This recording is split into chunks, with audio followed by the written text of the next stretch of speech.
আজকে আপনারা কি আজকে পথ অবরোধ করেছে।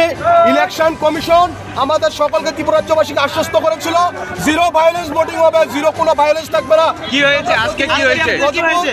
গজপুর আমাদের কর্মীদেরকে আজকে ডোর টু ডোর প্রচারে বাধা দিয়ে তাদেরকে বেধড়ক মেরেছে। রূপক নাহা এবং রাজকুমার উপস্থিত থেকে তাদেরকে মেরেছে।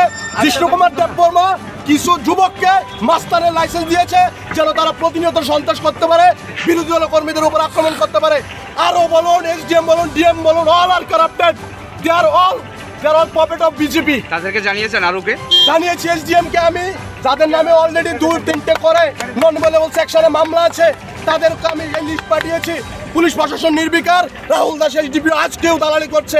এখানে পুলিশ প্রশাসন 1 ঘন্টা পরে যায়। এখন আপনারা জাতীয় সড়ক অবরোধ করেছেন, আপনাদের দাবিটা কি? আমাদের দাবি যেই গুন্সদের নাম আমরা দিয়েছি তাদেরকে আজকের মধ্যে অ্যারেস্ট করতে হবে। এখন অ্যারেস্ট করতে হবে। কতজনকে মেরেছে আপনাদের? আমাদের 12 থেকে 13 জনকে তারা বেধড়ক মেরেছে। একজনের অবস্থা আশঙ্কাজনক, হসপিটালে আছে, পা ভাঙা হয়েছে। এক্স রিপোর্টে হাড় ভাঙার রিপোর্ট এসেছে। দাদা আপনি কোন পদে আছেন? আমি সমরজিৎ ভট্টাচার্য, আমাদের সাংগঠনিক জেলা বিশালগড় যুব কংগ্রেসের সহ সভাপতি।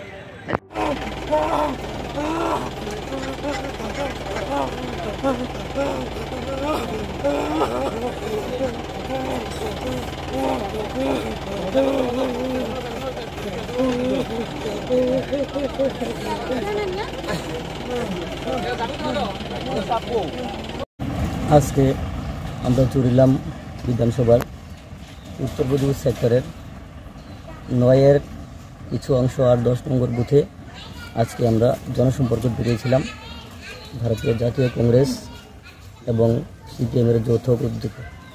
তারপর 9 নং এরিয়াটা কিছু বাকি কাজ সেরে 10 নম্বর বুথে যখন ঢুকি তখন ওরা আমাদের সামনে এসে একটা বাইক ঘুরিয়ে দেয়, দাঁড় করিয়ে দেয়।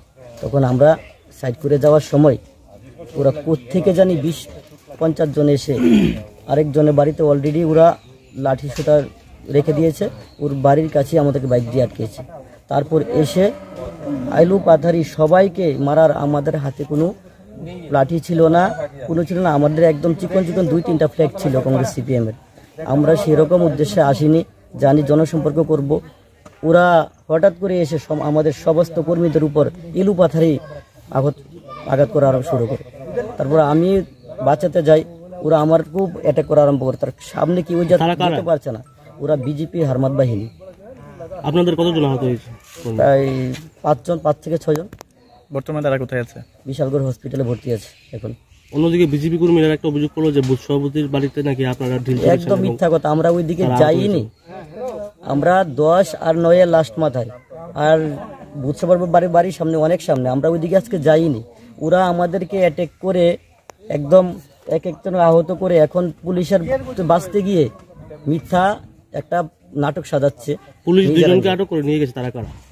আমাদের একজন আছে ব্লক সদস্য সঞ্জিত দেবনাথ, আর আরেকজন যিনি এই ঘটনার সাথে সম্পূর্ণ মাস্টারমাইন্ড বিজেপির, যার বাড়ি থেকে লাঠি সোটাগুলি বের করে এই আক্রমণটা করলো। ওনার নাম কি? লিটন দত্ত। পুলিশের কে কে এসেছে এখানে? এইচডিপি রাহুল স্যার এসেছে, আর আরও অধিকর্তা এসেছে পুলিশের। তারা দেখছে ব্যাপারটা। গোটা ঘটনা এখন আপনারা কি চান? আমরা এখন এটার উপযুক্ত শাস্তি চাই। আমাদের ছেলে কর্মীদের, একদম নিরপরাধ ছেলেদেরকে আমরা জনসম্পর্ক করতে এসেছি, এইভাবে মারলো, এর একটা নিহিত বিচার চাই।